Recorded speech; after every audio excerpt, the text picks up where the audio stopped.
The restaurant was too expensive for someone like me. Crystal chandeliers hung from the ceiling, casting prisms of light across white tablecloths and gleaming silverware. I fidgeted with the hem of my black dress, the nicest one I owned, though it had seen better days, and checked my phone again. 40 minutes late. The waiter had already asked twice if I wanted to order, his polite smile thinning each time I requested, "Just 5 more minutes." I should never have agreed to this blind date. My roommate Liv had insisted I needed to get back out there after 6 months of drowning myself in work since the breakup with Daniel. "He'll be perfect for you," she'd promised. "Super nice. Just started at my company. Not much money yet, but he's ambitious." The weight of stares from nearby tables pressed against my skin. Alone at a table for 2 on a Friday night, nursing the cheapest glass of wine on the menu, stretching it out sip by agonizing sip. My cheeks burned. Soon I'd finish this glass and slink out, another dating disaster to add to my collection. "Sorry I'm late." The voice came from behind, deep and smooth as aged whiskey. I turned, ready with a forced smile and a practiced, "No problem," but the words died in my throat. The man standing there was nothing like the LinkedIn photo Liv had shown me. This wasn't a junior account manager at a marketing firm. He wore a black suit that probably cost more than my monthly rent, tailored to broad shoulders that tapered to a narrow waist. Dark hair, styled with just enough product to look intentional, but not fussy. And his eyes, deep brown, almost black in the restaurant's dim lighting, watching me with an intensity that made my skin prickle. "You're not Todd," I blurted, immediately wishing I could dissolve into the expensive carpet. One corner of his mouth lifted in what might have been amusement. "No, I'm not." He sat down across from me without waiting for an invitation, motioning to the waiter who materialized instantly at his side. "Bring us the 15 Brunello and the chef's tasting menu." He didn't look at the menu or ask the price. The waiter bowed, and hurried away. "There's been a mistake," I said, gathering my purse. "I'm waiting for someone else, who appears to have stood you up." His gaze swept over me, not leering but assessing. "I'm Alessandro. And you are?" "Emma," I answered automatically, then cursed myself for giving my real name to a stranger. "Emma," he repeated, like he was tasting the syllables.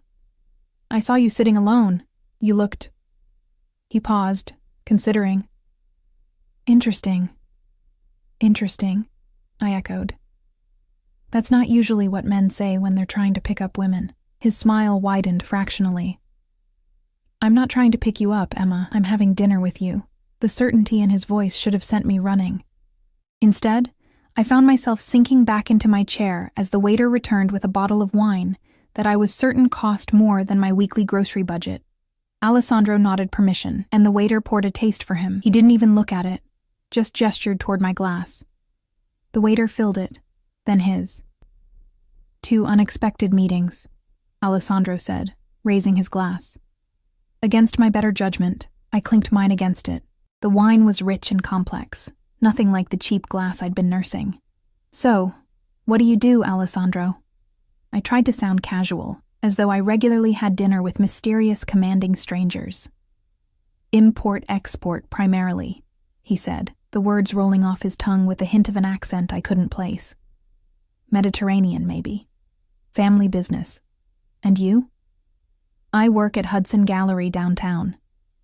I didn't mention that I was just the assistant office manager, not a curator or artist. "Nothing glamorous. Art," he said thoughtfully. "Do you have a favorite period?" The conversation flowed more easily than I expected, jumping from Renaissance painters to modern architecture to my brief stint in art school, before dropping out when money ran dry. Alessandro spoke with confidence about everything, occasionally dropping comments that hinted at extensive travel, important connections. Yet he seemed genuinely interested in my opinions, leaning forward slightly when I spoke, his eyes never leaving my face.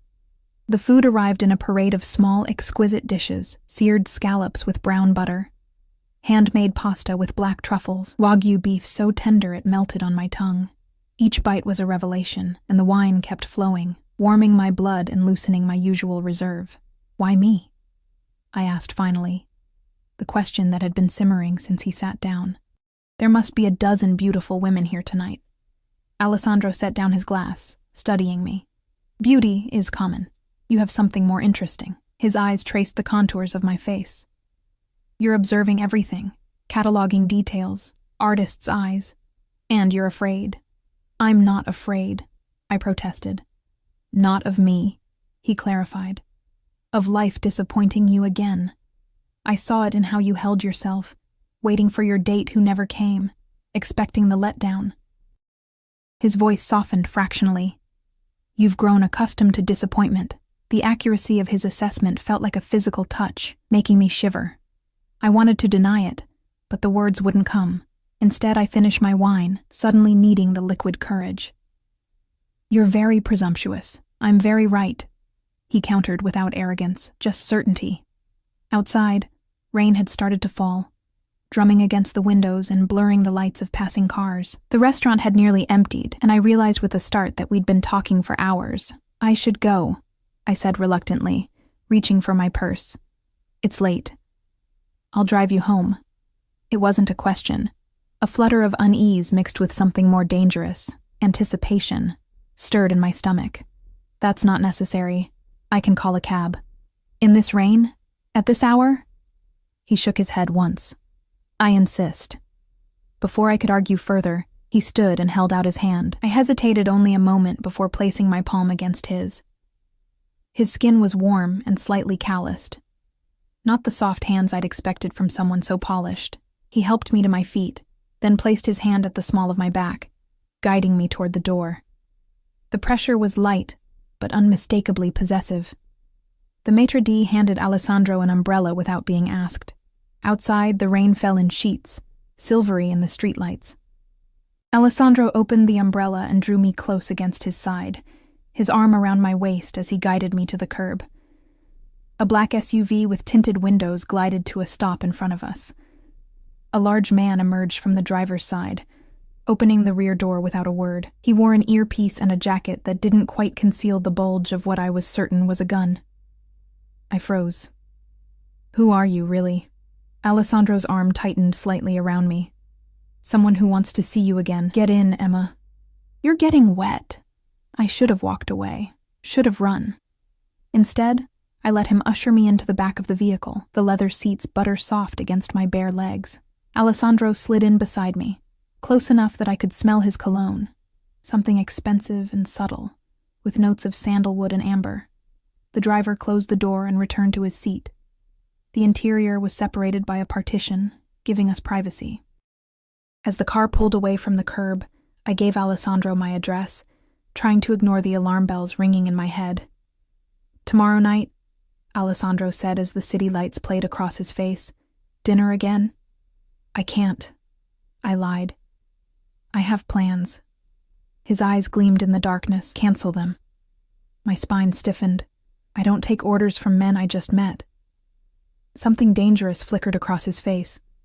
There and gone so quickly I might have imagined it. Then his expression softened. Please. Have dinner with me tomorrow. The unexpected politeness disarmed me. I don't even know your last name. Russo. Alessandro Russo. The name meant nothing to me. Fine. Tomorrow. But I choose the restaurant. Somewhere normal.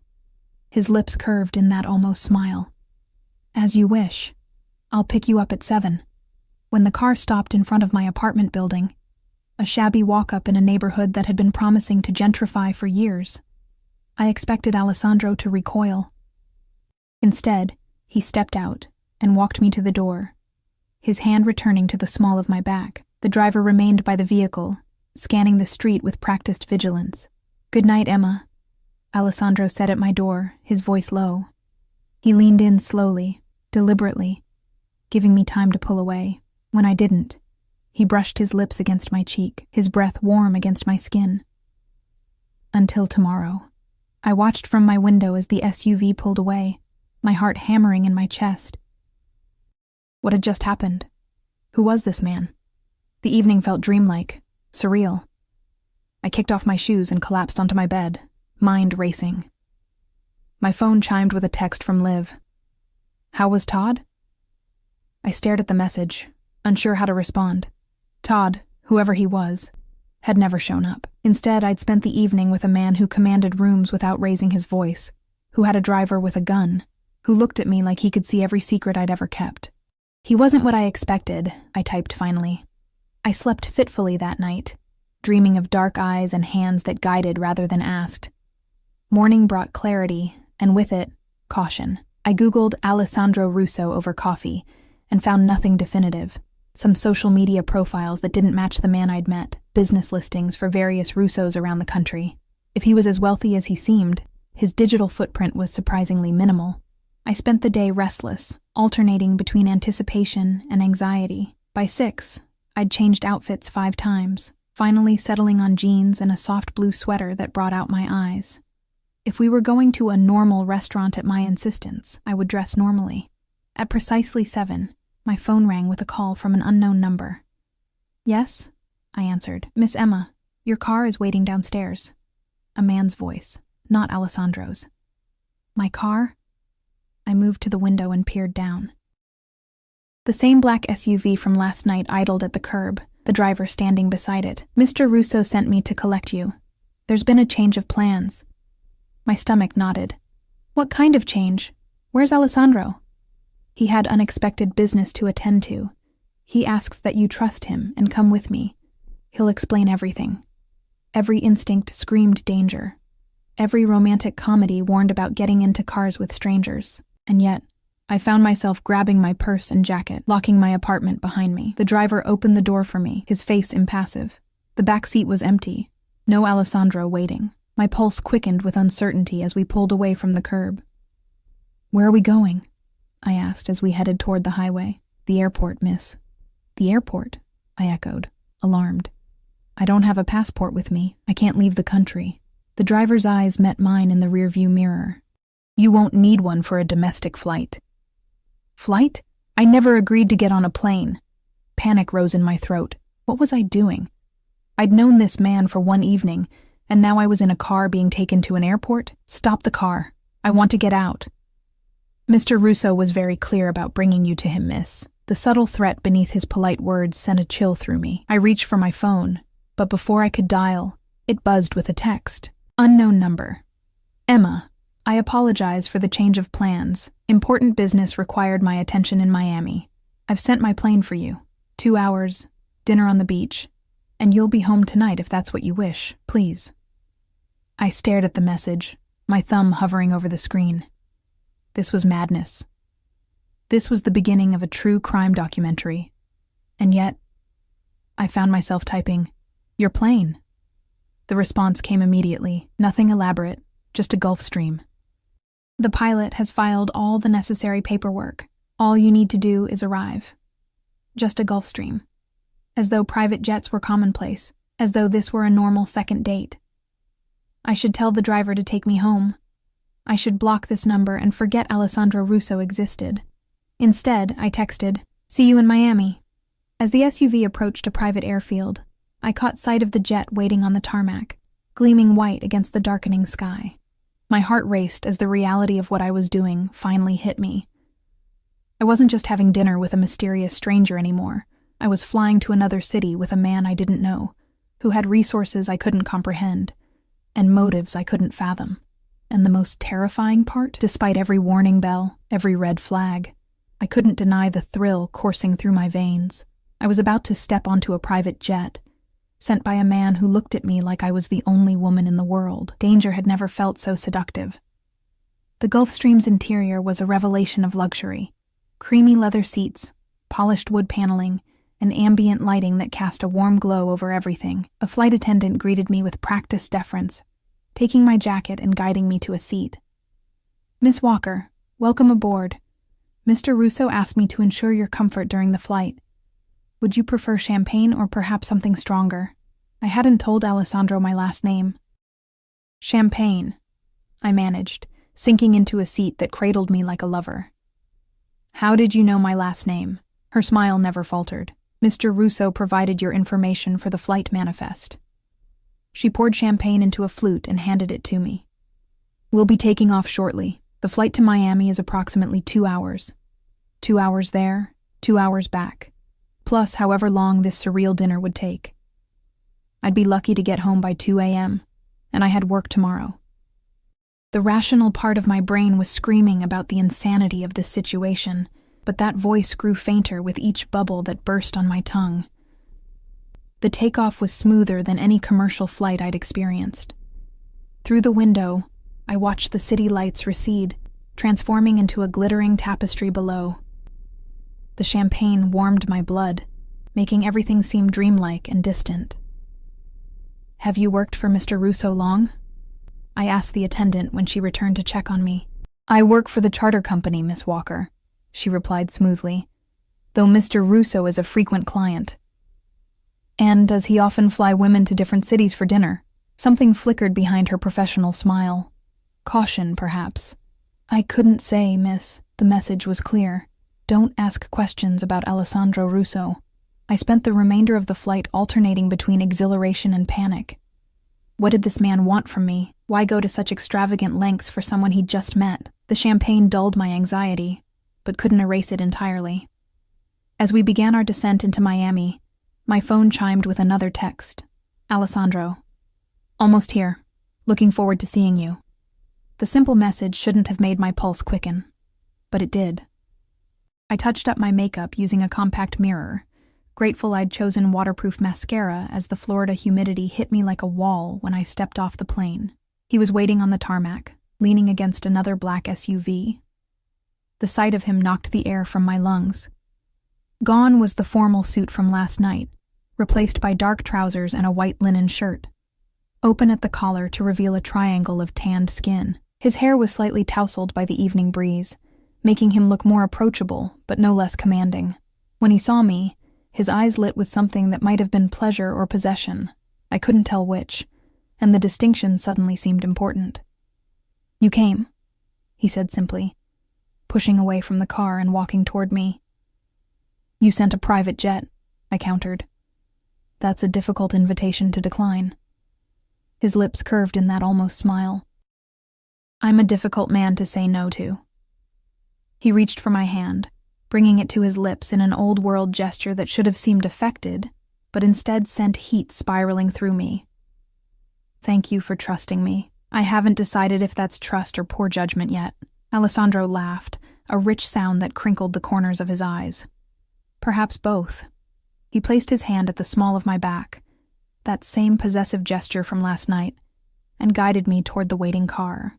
"I have a reservation at a place on the water. Private, excellent seafood."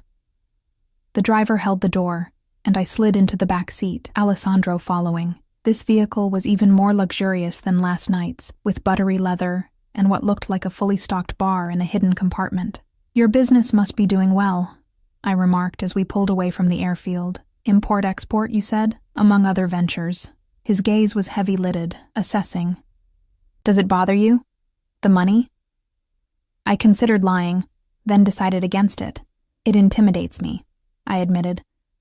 "All of this, the private jet, the cars, the restaurant last night, it's not my world."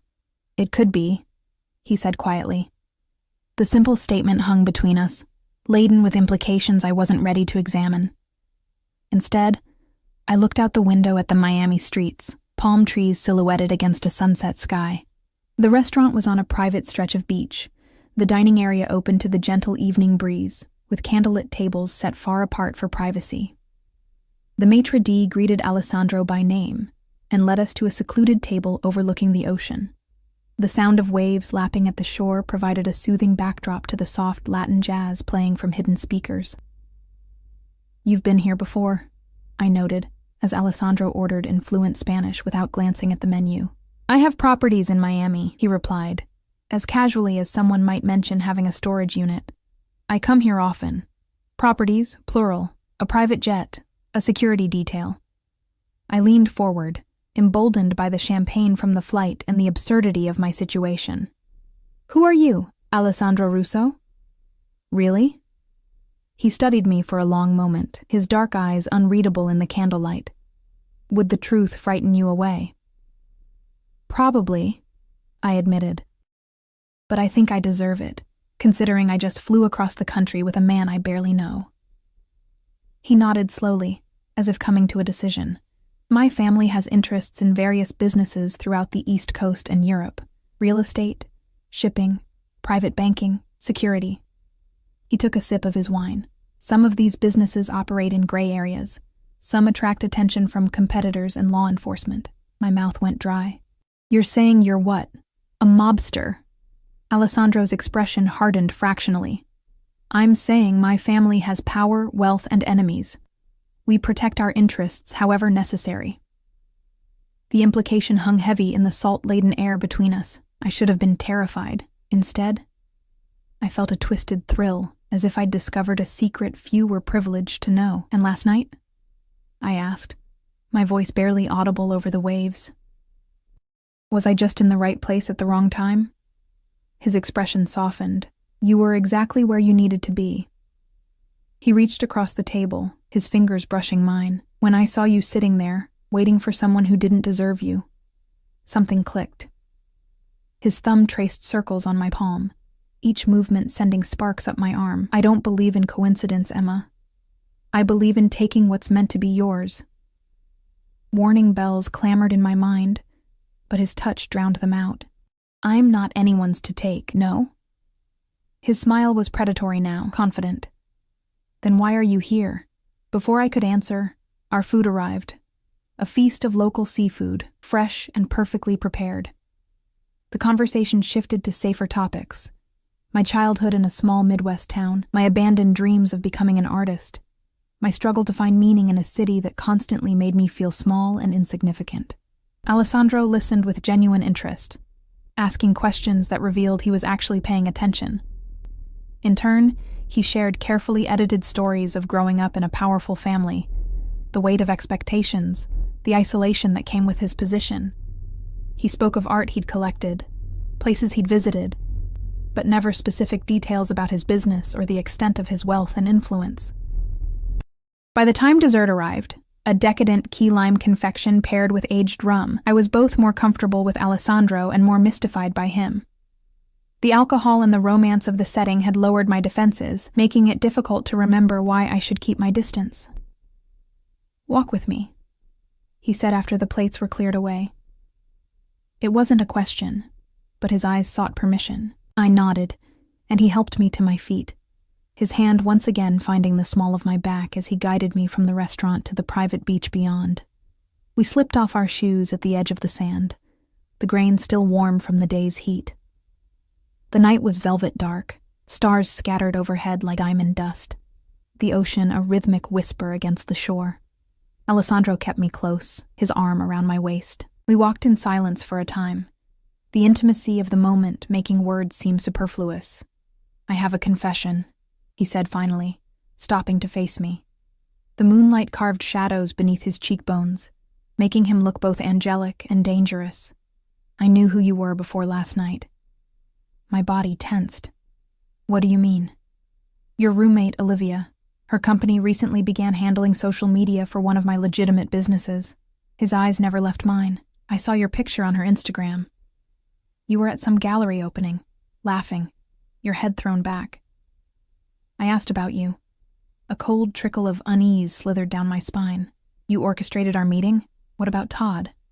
There was never any Todd, Alessandro admitted. I asked Olivia to suggest a blind date, to tell you he'd meet you at that restaurant. I knew you'd be alone, waiting. The romantic evening crystallized into something darker. You manipulated me.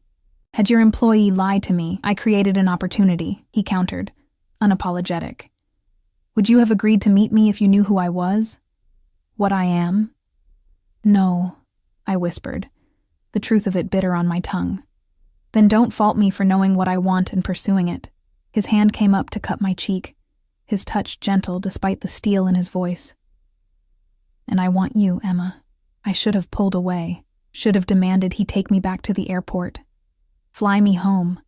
Never contact me again. Instead, I stood frozen, caught between fear and a desire so powerful it terrified me.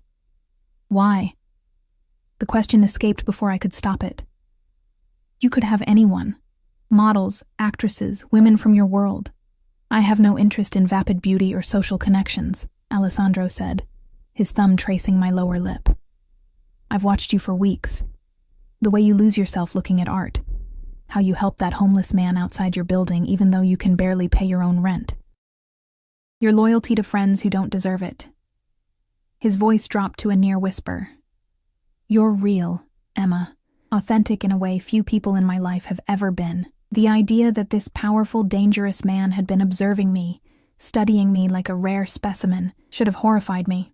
Instead, it made me feel seen in a way I never had before. What happens now? I asked, my voice unsteady. Now, I court you properly. His eyes darkened with intent. I show you what life could be like with me. And you decide if you can accept what I am, what being with me would mean. And if I say no?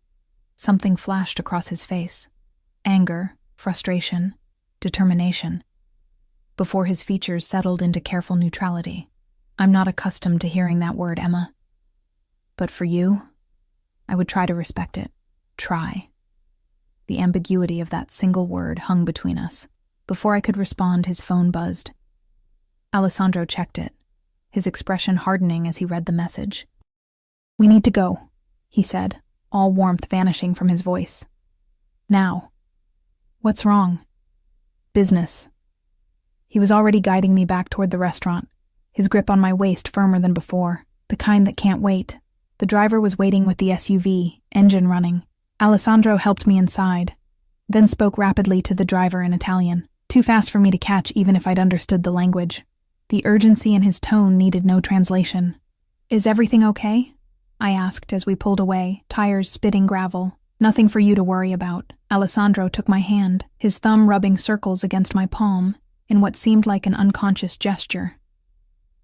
But our evening needs to end earlier than I'd planned. The drive back to the airport was tense, Alessandro alternating between checking his phone and staring out the window, his jaw tight. The easy conversation from dinner had evaporated, replaced by a heavy silence that made my skin prickle with unease. At the airport, the Gulfstream waited, engines already whining in preparation for takeoff. Alessandro walked me to the stairs, his hand at the small of my back guiding rather than suggesting. I'm sorry about this, he said, stopping at the foot of the stairs.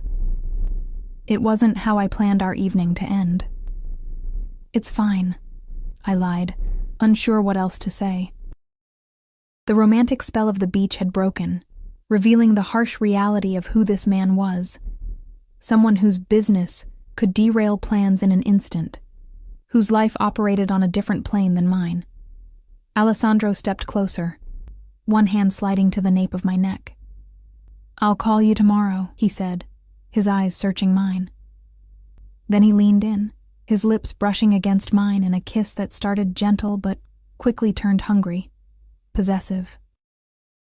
I melted against him despite myself, my hands clutching at his shirt as heat bloomed low in my belly. When he pulled away, his eyes were dark with desire and something else, a fierce intensity that made me shiver. Safe travels, Emma. His voice was rough around the edges. Dream of me. I climbed the stairs on unsteady legs, acutely aware of his eyes on me until I disappeared into the cabin. Through the window, I watched him return to the SUV, already speaking rapidly on his phone. The businessman, or whatever he truly was, once more in control. As the jet taxied for takeoff, I pressed my fingers to my lips, still feeling the imprint of his kiss. What was I doing? Getting involved with Alessandro meant stepping into a world I knew nothing about, a world with rules and dangers I couldn't begin to comprehend. And yet, as Miami's lights receded beneath me, I couldn't deny the terrible truth. Part of me was already his. Sleep eluded me that night. I tossed and turned, replaying the evening in Miami like a film on loop. The private jet, the moonlit beach, Alessandro's confession that he'd orchestrated our meeting, the kiss that still burned on my lips. By dawn, my sheets were a tangled mess, and my thoughts no clearer than they had been at midnight. I stumbled through work the next day in a fog, yawning through inventory logs and emails. Twice my boss asked if I was feeling all right. I blamed it on insomnia, which wasn't entirely a lie. You look like you need this more than me, Liv said, placing a coffee on my desk during her lunch break visit. Her marketing firm was only a few blocks from the gallery, Late night? If she only knew. Something like that, I murmured, taking a grateful sip. Liv perched on the edge of my desk. So about Todd, she at least had the grace to look sheepish. He told me he never made it to the restaurant. Family emergency or something. Did you wait long? The lie came easily. Not too long. I had dinner by myself, then went home. God, I'm so sorry. He seemed reliable. She twisted a strand of hair around her finger. But hey, there's this client party next week. Lots of cute guys from the finance department will be there. You should come. I forced a smile. Maybe. The idea of making small talk with finance bros held zero appeal, especially after... My phone buzzed with a text. Unknown number. Thinking of you. Dinner tonight? I'll come to you this time. My heart performed a complicated gymnastics routine in my chest. Alessandro. I set the phone face down, trying to control my expression. Ooh, who's that? You're blushing, Liv teased, trying to peek at my phone. Nobody, I said too quickly. Just my mom. Her eyebrows shot up in disbelief, but thankfully she didn't press. Whatever you say. Anyway, about this party. I half listened as she detailed the event, my mind elsewhere. Alessandro Russo wanted to see me again. After the abrupt end to our Miami evening, I wasn't sure if he'd follow through on his promise to call. Part of me had hoped he wouldn't. It would make walking away from this dangerous attraction so much easier. Yet here was his message, burning a hole through my phone and my resolve. After Liv left, I stared at the text for a full 5 minutes before responding. I get off work at 6. His reply was immediate.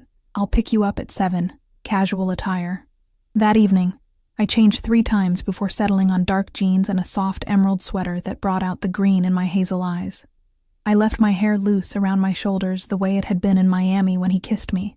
The memory made heat bloom across my skin. Precisely at 7, my buzzer rang. I took a steadying breath before answering.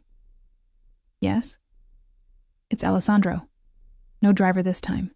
No security detail. Just him.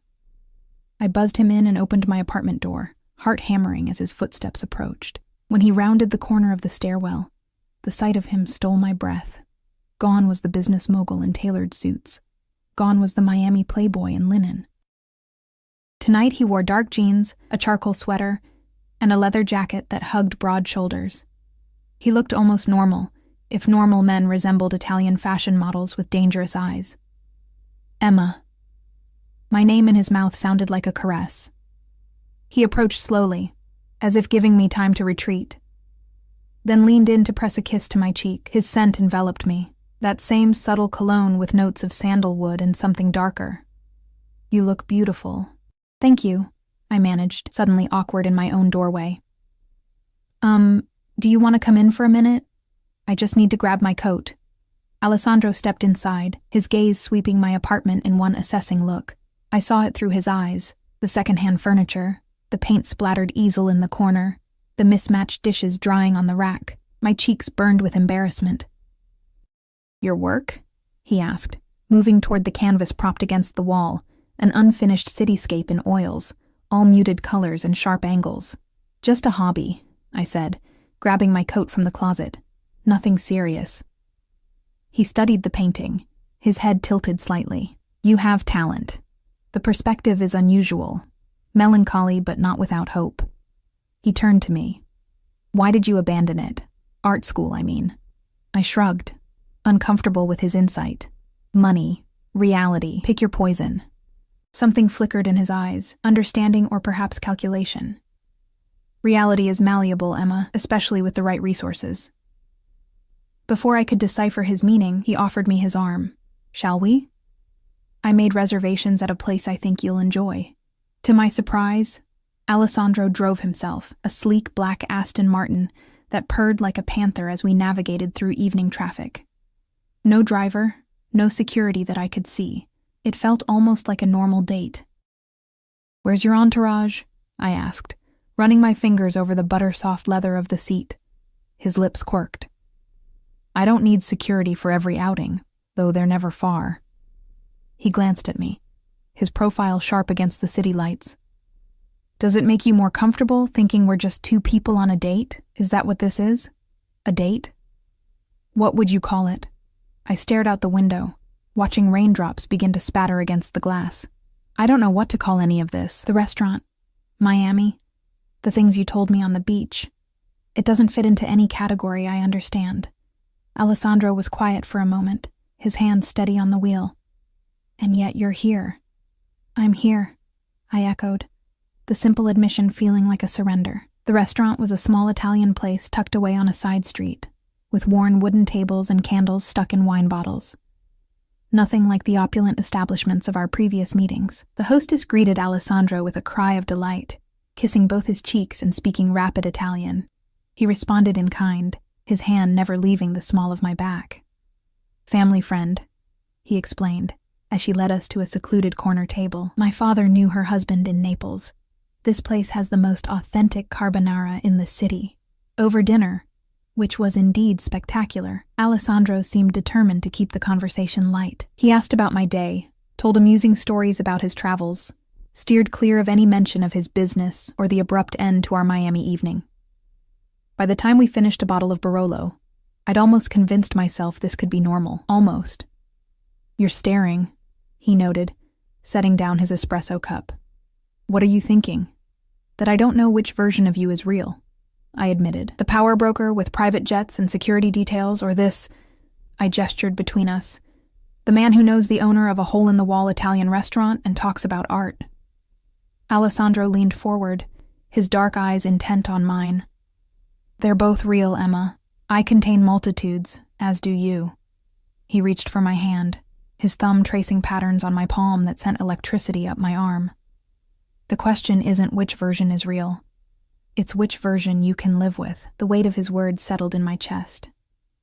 And if I can't live with either, a shadow crossed his face. I think you can. I think that's what frightens you most. Before I could respond, his phone buzzed. Alessandro checked it, his expression hardening momentarily before he declined the call. Not tonight, he murmured, more to himself than to me. Another business emergency? I couldn't keep the edge from my voice. Nothing that can't wait. He signaled for the check. Would you like to walk? There's a place nearby I want to show you. Outside, the earlier drizzle had stopped, leaving the streets glistening under the streetlights. Alessandro kept me close, his arm around my waist as we walked. The easy conversation from dinner continued, but an undercurrent of tension hummed beneath, a sense of inevitability that made my skin prickle with awareness. He led me to a small gallery I'd never noticed before, nestled between a bookstore and a cafe. The lights were off, but Alessandro produced a key from his pocket. You have a key to a random art gallery? I asked, eyebrows raised. That ghost of a smile played across his lips. Not random. Mine. The gallery was intimate, with polished concrete floors and crisp white walls displaying perhaps 24 paintings. Alessandro flipped a switch, and soft lighting illuminated the space. You own an art gallery. I couldn't keep the disbelief from my voice. A recent acquisition. He guided me further inside. The previous owner was motivated to sell. Something in his tone suggested the circumstances hadn't been entirely above board. I moved from painting to painting. My professional interest peaked despite myself. The collection was eclectic but showed a discerning eye. Emerging artists alongside established names, traditional techniques next to experimental pieces. These are incredible, I admitted, stopping before a large abstract that seemed to capture urban chaos in swirls of crimson and charcoal. How did you... I turned to find Alessandro watching me, his expression intent. What? I enjoy watching you look at art, he said simply. You transform. Heat crept up my neck. I don't know what that means. He stepped closer, into my personal space. It means you forget yourself, your hesitations, your fears, your carefully constructed walls. Another step. You become open, vulnerable. His hand came up to cut my cheek. Beautiful. I should have backed away. Instead, I leaned into his touch, my body betraying my mind's cautions. Alessandro, I want you in my life, Emma. His voice was low, intense. I want to give you everything you've been denied. Security, beauty, Freedom to create without worrying about rent or bills or small-minded bosses who don't recognize your talent. The offer hung between us, seductive and terrifying. In exchange for what? His thumb traced my lower lip. Your loyalty. Your trust. Eventually, perhaps your heart. And if I can't give those things, you already are, he murmured, closing the distance between us. Or you wouldn't be here. His kiss was different from the one in Miami. Slower, deeper, more deliberate. My hands found their way to his shoulders, then slid up to tangle in his hair. He tasted of espresso and wine and desire, his body hard against mine as he backed me against the wall, one hand at my waist, the other cradling my head. When we broke apart, we were both breathing hard. Alessandro rested his forehead against mine, his eyes closed as if savoring the moment. "Come home with me," he said, his voice rough around the edges. 1,000 reasons to refuse tumbled through my mind, but none made it to my lips. Instead, I heard myself say, "Yes." The drive to his home was a blur of city lights and mounting tension. Alessandro kept one hand on my thigh, a possessive weight that anchored me to the moment, preventing second thoughts. We barely spoke, the air between us charged with anticipation. I expected a penthouse or luxury high-rise, but Alessandro drove us to a brownstone in an exclusive neighborhood, its facade elegant but understated. He used a keypad to open a discreet gate, then guided the Aston Martin into an underground garage where several other vehicles, all expensive, all black, were parked. "You live here alone?" I asked as he helped me from the car. "I have staff, but they don't live in," he replied, leading me to a private elevator. "Tonight we won't be disturbed."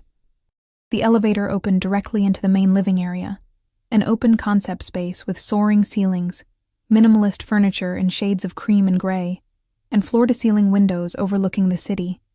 Art was everywhere, from sculptures on pedestals to paintings that I recognized as museum-worthy pieces. "This is..." I struggled to find words adequate to the luxury surrounding me. "Home," Alessandro supplied, shrugging off his jacket and dropping it over a chair. He moved to a panel on the wall, pressing buttons that dimmed the lights, and started a fire in a sleek, modern fireplace. "Would you like a drink?" I shook my head. Liquid courage was the last thing I needed. I was already dangerously close to making decisions I wouldn't be able to unmake. Alessandro approached slowly, his intentions clear in his eyes. "Second thoughts?" "About a dozen," I admitted. "But I'm still here." That almost smile played across his lips. "Yes, you are." He reached for me, drawing me against him. "And I intend to ensure you don't regret it."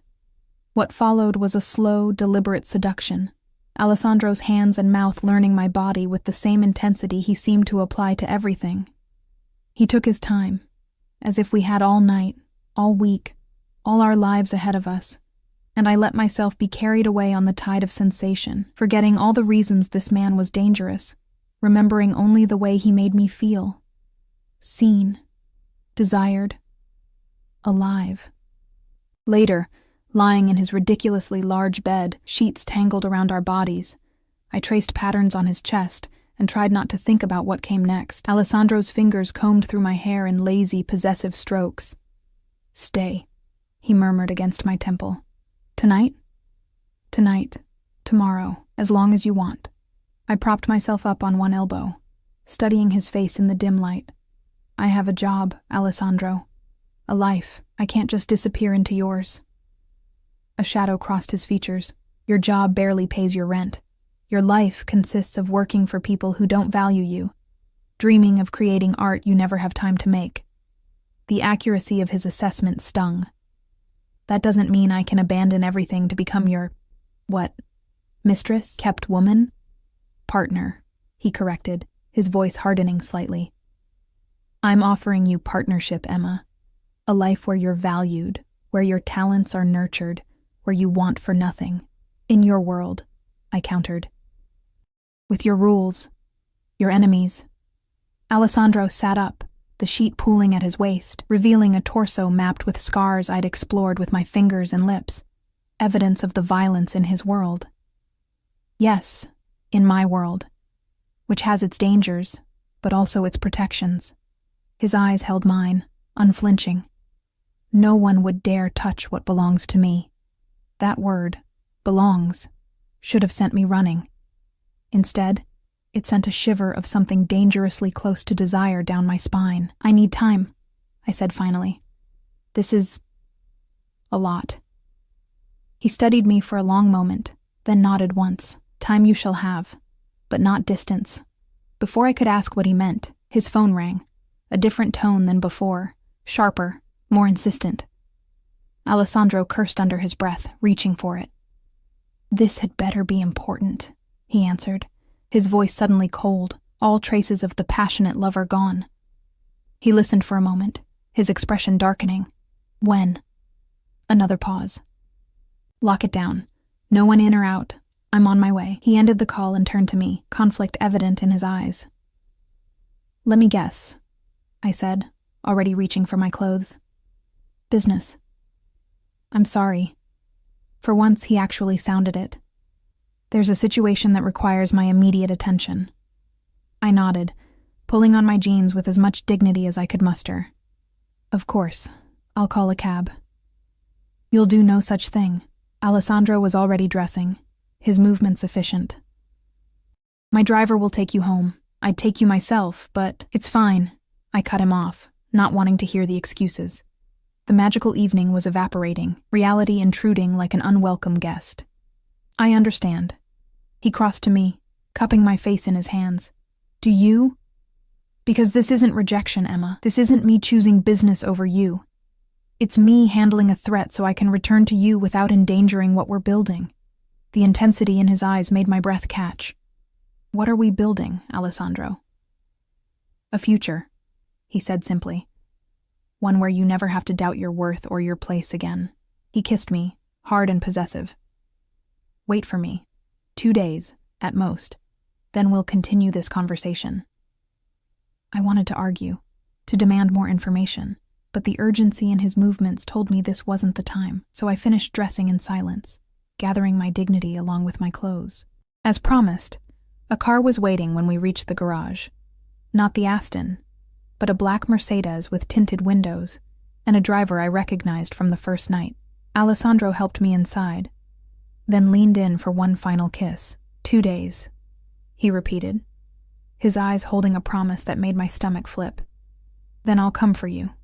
The way he said it, not, then I'll see you, or then we'll talk, but then I'll come for you, sent a shiver of both anticipation and fear down my spine. As the car pulled away, I watched Alessandro stride toward another vehicle, where 2 men in suits waited. His posture had changed, all traces of the gentle lover replaced by something harder, more dangerous. A reminder of exactly who and what he was, and who and what I'd be accepting if I said yes to his offer. The next 2 days crawled by with excruciating slowness. I moved through my routine like a sleepwalker. Catalog new acquisitions, answer emails, schedule deliveries, while my mind replayed every moment with Alessandro, the weight of his gaze, the feel of his hands, the impossible choice he'd laid before me. Earth to Emma. My boss, Diane, snapped her fingers in front of my face. That's the 3rd time you've zoned out today. What's going on with you? I blinked, forcing myself back to the present. Sorry, just tired. Well, wake up. The Miyazaki collection arrives tomorrow, and I need you focused. She paused, studying me with narrowed eyes. You're not getting sick, are you? Because I can't afford to lose you right before the exhibition. Can't afford to lose me. The irony wasn't lost on me. After 3 years at Hudson Gallery, I was still just an assistant manager making barely enough to cover rent, valued only for my organizational skills rather than my eye for art or my own creative potential. Alessandro's words echoed in my mind. Your job barely pays your rent. Your life consists of working for people who don't value you. I'm fine, I assured Diane, straightening my shoulders. Just didn't sleep well. She nodded, already distracted by her buzzing phone. Good. Oh, and stay late tonight. The caterer for next week's opening needs a final head count. No, please. No acknowledgement that staying late meant another evening sacrificed to a job that led nowhere. I swallowed the bitter retort that rose to my lips and simply nodded. By the time I left the gallery, it was after 8. The night air had a crisp bite to it, and I pulled my jacket tighter as I walked to the subway station, too tired to notice the black SUV idling half a block behind me. It wasn't until I reached my apartment building that I sensed something was different. The homeless man who usually camped in the doorway of the abandoned storefront next door, the one I brought coffee to most mornings, was gone. His shopping cart, his cardboard sign, all vanished as if he'd never existed. Strange, but not alarming. Perhaps he'd found a shelter for the night. I dug in my purse for my keys, momentarily distracted. Ms. Walker. I jumped at the voice, nearly dropping my keys. A tall man in a dark suit stood a few feet away, his posture rigid, his expression unreadable. I recognized him as one of Alessandro's security detail. "Jesus, you scared me," I gasped, heart hammering. "What are you doing here?" "Mr. Russo sent me to ensure your safety." "My safety?" I glanced around the empty street. "What are you talking about?" The man's expression remained impassive. "It's not my place to explain. Mr. Russo asked me to give you this." He extended an envelope, thick cream-colored paper with my name written in elegant script. I took it reluctantly. Has he been having me watched? The thought sent a chill through me that had nothing to do with the evening air. "I'm just following orders, ma'am." He stepped back, nodding toward the black SUV parked across the street. "We'll be nearby if you need anything." "I don't need," I began, but he was already walking away, his message delivered. Inside my apartment, I dropped my purse on the counter and stared at the envelope in my hands. Part of me wanted to tear it open immediately, another part wanted to burn it unopened. Instead, I made myself a cup of tea, trying to calm my racing thoughts before slitting the envelope with a kitchen knife. Inside was a single sheet of the same heavy paper, Alessandro's handwriting bold and confident. "Emma, circumstances have arisen that require my immediate attention across the country. I regret that our conversation must be delayed longer than I anticipated. Please accept my security detail as a necessary precaution. Recent business disputes have created potential risks that I will not allow to touch you. I've taken the liberty of addressing a more immediate concern. Check your email for details. Consider it not a gift, but an investment in your extraordinary potential. I will return in 5 days. Then, we will speak of futures. Until then, you are in my thoughts." No flowery declarations of feeling. No explicit mentions of danger. Just calm assurance and that same thread of possession that ran through all our interactions. I reread the letter twice, searching for hidden meanings before setting it aside and reaching for my laptop. My email contained a message from an unfamiliar address, sent an hour ago. "Dear Ms. Walker, per Mr. Russo's instructions, please find attached documentation confirming payment of the enclosed invoice. All appropriate taxes have been withheld as per state regulations. Your employee status remains unchanged. Respectfully, Thomas Wells, Chief Financial Officer, Russo Holdings. Attached was a PDF, a receipt for $45,000 paid to Hudson Gallery, with the notation, Emma Walker, Professional Development Fund." My hands trembled as I stared at the screen. $45,000, more than I made in a year, paid to my employer, but earmarked for me. What was Alessandro playing at? A text message chimed on my phone. "Check your other email. Personal account. A." How did he know I had checked my work email first? How did he even have my personal email address? The intrusion into my privacy should have angered me. Instead, a small, traitorous part of me thrilled at being so thoroughly known. My personal email contained another message, this one directly from Alessandro. "Emma, the gallery has been instructed to grant you a 3-month paid sabbatical to pursue your artistic development. Your job will be waiting when you return, should you wish to reclaim it. The studio is yours for as long as you desire. The address is below. Security has been arranged. Go there, create without constraint.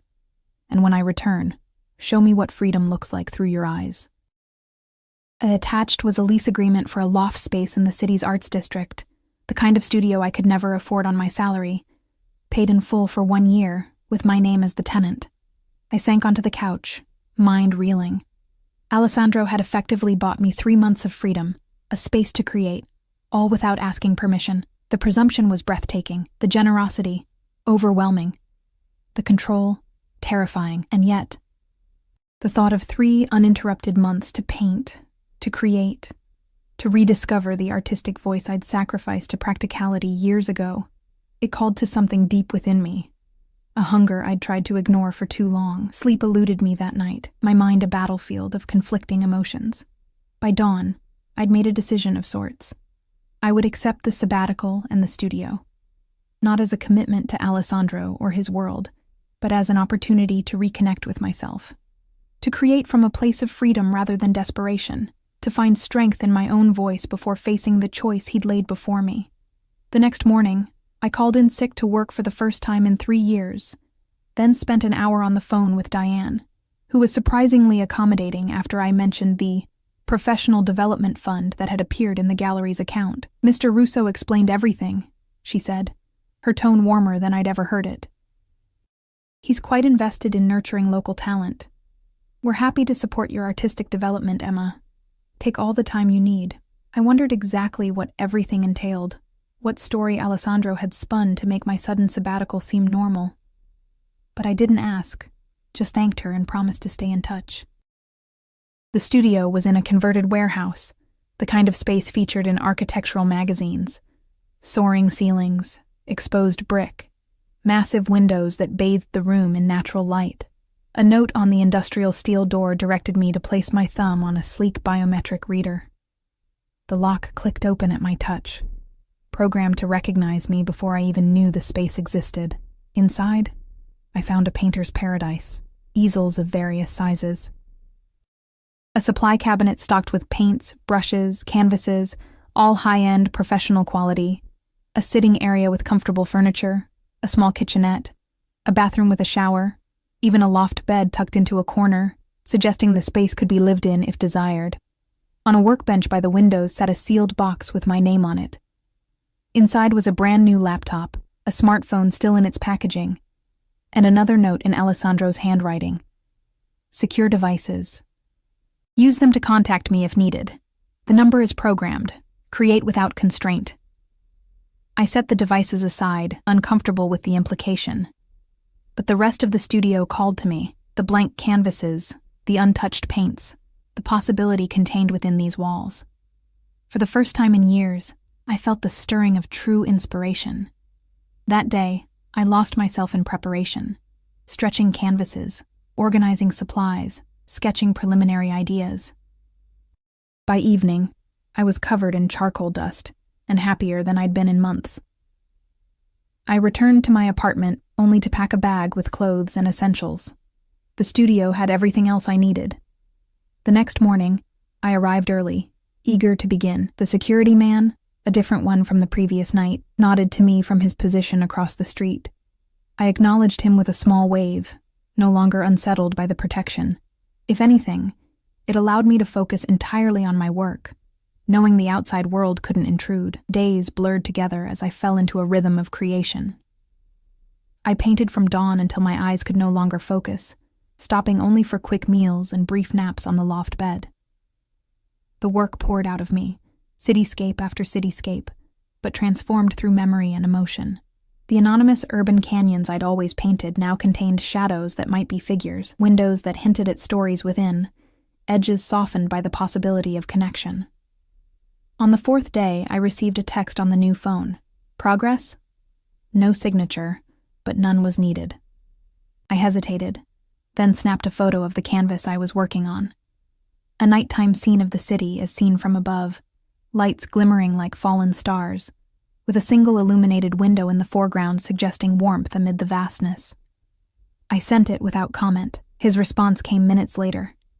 Beautiful, like seeing through your eyes. No pressure to respond, no questions about my decision regarding his offer. Just appreciation for the work itself. Something eased in my chest, a tension I hadn't realized I was carrying. That night, I dreamed of Alessandro. Not the dangerous businessman or even the passionate lover, but simply a man watching me paint with quiet understanding in his eyes. I woke with tears on my cheeks, unsure why. On the 5th day, the day Alessandro was supposed to return, I found myself checking the phone compulsively. No messages came, I painted furiously, channeling my anxiety into the canvas, colors darker and strokes more aggressive than previous days. By nightfall, I was exhausted, emotionally and physically. I showered in the studio bathroom, letting hot water sluice away paint and tension, then collapsed onto the loft bed without bothering to return to my apartment. The security detail would report my whereabouts. Of that, I had no doubt. I woke to the soft click of the studio door.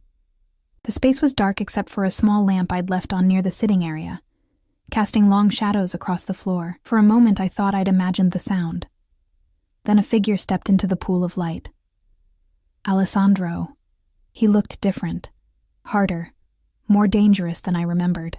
A fresh cut marked his cheekbone, not yet healed. His customary suit was immaculate as always, but he held himself with a new tension, like a predator scenting danger. Emma. My name in his mouth was both greeting and claim. I sat up, suddenly conscious of my tank top and sleep shorts, my damp hair twisted into a messy knot. You're back. I said I would be. He moved further into the studio, his gaze taking in the canvases leaning against walls, the organized chaos of my creative process. You've been productive. I searched for the right word, free. Something flickered across his face. Satisfaction, perhaps. Good. He stopped at the largest canvas, studying the cityscape with its single illuminated window. Is this how you see it? The city? It's how I see it now, I admitted, climbing down from the loft. The concrete floor was cool against my bare feet as I approached him. Before, everything was sharp edges and empty spaces. Now there's possibility. Alessandro turned to me, his dark eyes intent. And us?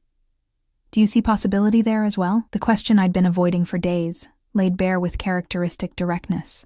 I took a deep breath, gathering courage. I see danger, I said honestly. I see complications and compromises and things I don't fully understand. I moved closer, until I could feel the heat of him across the small space that separated us. But yes, I see possibility too. His expression remained guarded. You've had time to consider my offer. Not enough time, I countered. A week doesn't erase a lifetime of caution, Alessandro. I can't just leap into your world without understanding what it truly means. What more do you need to understand? A hint of frustration edged his voice. I've shown you what I can give you. Security. Freedom to create. A life without the constraints that have held you back. You've shown me the benefits, I agreed. But not the cost. Not the truth about who you are, what you do, what would be expected of me. Alessandro was quiet for a long moment, his gaze never leaving mine. Then he nodded once, a decision made. Very well. Truth. He guided me to the sitting area, settling beside me on the sofa close enough that our knees touched. Even this casual contact sent warmth spiraling through me. My family controls significant interests across the East Coast, he began, his voice measured. Shipping, construction, waste management, private banking. Some legal, some less so. My father built an empire through force of will and strategic alliances. When he died 3 years ago, I inherited not just his businesses but his enemies. I listened without interrupting as Alessandro outlined the reality of his world.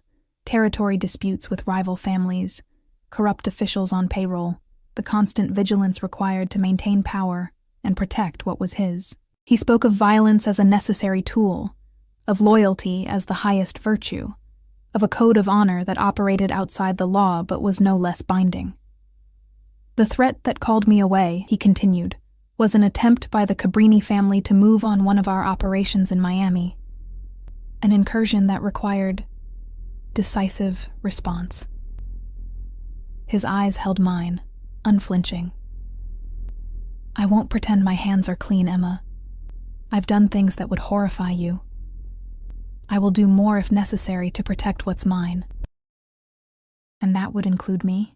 I asked softly. If I accept your offer, I become something to be protected. A weakness others could exploit. A strength, he corrected. Something worth fighting for. But yes, You would be under my protection always. It would be known that to touch you is to invite my full retribution. The possessiveness in his voice should have repelled me. Instead, it sent a shiver of something like desire down my spine. And what would you expect from me in return? Blind obedience? Looking the other way when business requires things I can't condone? Alessandro's hand found mine, his touch gentle despite the hardness in his eyes. I would expect loyalty and discretion. I would not ask you to participate in aspects of my business that trouble your conscience. Your world would be this. He gestured to the studio, the canvases. Creation, beauty, the life of the mind. I would keep the darkness separate. But it would always be there, I said. The knowledge of what pays for all this, yes. No excuses, no justification. Just honesty. I stood, needing distance to think. I don't know if I can do that, Alessandro. Live in a bubble of willful ignorance while you do what you do.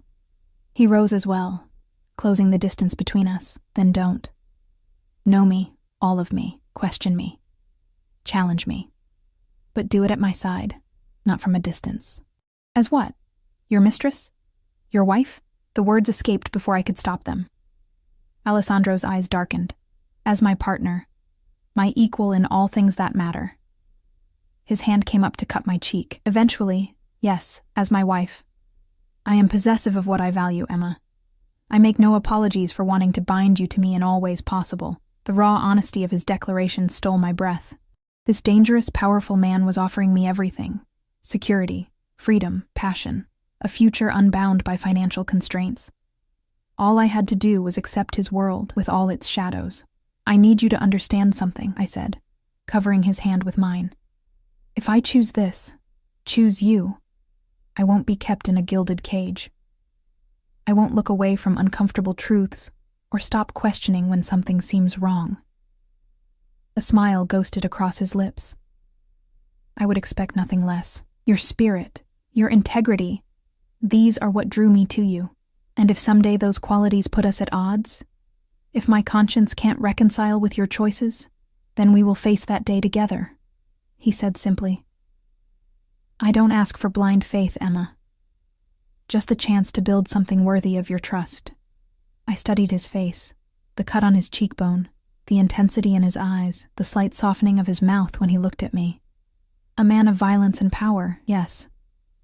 But also a man who had seen something in me worth nurturing when I'd all but given up on myself. I can't promise forever right now, I said finally. But I can promise to try, to see where this leads, to give us a real chance. Relief and triumph flashed across Alessandro's features. He pulled me against him, one hand cradling the back of my head as his lips found mine in a kiss that felt like claiming and surrender all at once. That's all I ask, he murmured against my mouth. Time to show you that our worlds can merge into something stronger than either alone. I let myself melt into his embrace, the decision made not with a dramatic leap, but with a series of small steps that had led inevitably to this moment. I didn't know what the future held, what compromises would be required, what challenges we would face, but for the first time in years, I felt truly alive, poised on the edge of a life I'd never imagined possible. As dawn broke over the city, painting the studio in hues of gold and amber, Alessandro and I stood before my latest canvas, a cityscape where light and shadow balanced in perfect tension, neither dominating the other. His arm around my waist was both support and possession, my body leaning into his strength even as my mind charted its own course. Beautiful, he murmured, pressing a kiss to my temple. Like the artist herself, I turned in his arms, meeting his gaze directly. I'm choosing this, I said with quiet certainty. I'm choosing you, but I'm also choosing myself. The artist I've always wanted to be, the woman I'm becoming. They have to coexist. Alessandro's eyes gleamed with something that might have been pride. They will. I promise you that. And in that moment, standing in the light of a new day, surrounded by the fruits of my newfound creative freedom, I believed him. Our worlds, light and shadow, creation and protection, independence and belonging, could merge into something stronger than either alone. I had mistaken him for a simple blind date, an ordinary man. He had proven to be anything but, and now I was stepping willingly into his extraordinary world, eyes wide open, heart both trembling and resolute. Whatever came next, we would face it together, the gallery assistant and the Mafia boss, finding possibility in the most unexpected of meetings.